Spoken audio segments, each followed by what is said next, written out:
Today I'm going to review the On Cloudtilt after 300 miles of use.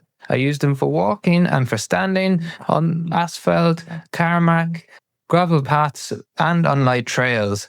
I'll break down how they fared out, how the quality is in terms of the midsole, the outsole and the material on top. So first of all, just want to talk about my favourite aspect of the shoe, and that was the speed lace system. So you tie it initially to the tightness that you need for your foot, and then after that it's amazing. You can just slip your foot in and out. There's no heel slippage. I haven't had to retighten them in over 3 months, so I basically haven't touched them since I bought them. So when you're taking the bins out, just popping into the shop, it's so convenient just to have a shoe that you can pop your foot into.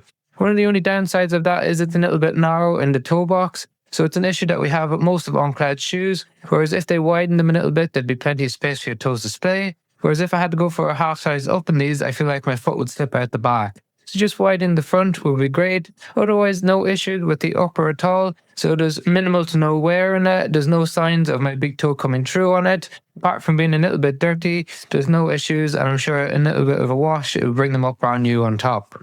And then as we move down to the midsole, we have the Helion cushioning in the midsole, which is quite balanced overall. So it's a lot more padded and a little bit softer than what we get in the On Cloud 6, which is a little bit more for lifestyle use and urban use. Whereas these are an urban use shoe, but they're better for longer standing and longer walks than what we see in the On Cloud 6.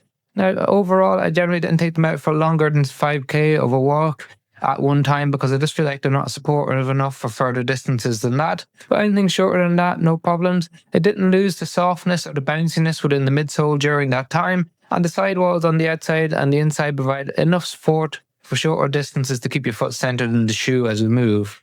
And then the all-important aspect on the outsole. So we've got a little bit of wearing around the heel where I make contact with the ground initially, and then again a little bit of wearing in the midfoot around the center of the shoe, but nothing too serious. We still have a lot of that back hard rubber on the outside, so we still have a good 200 miles, I would think, in this shoe before it starts to wear through and before you start to lose grip.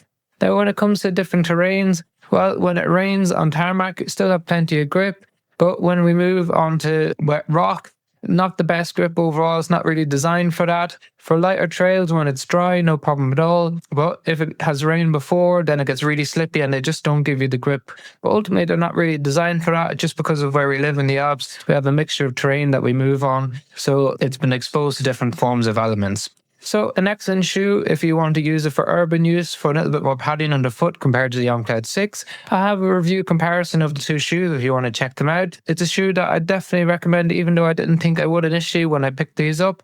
So an excellent option if you want something convenient to slip on to go to the shops for shorter walks. Surprisingly keeps you nice and locked in overall, and something that I'd recommend. But if you've tried them out and you have any thoughts on them, drop in the comment section below. I'll be interested to hear.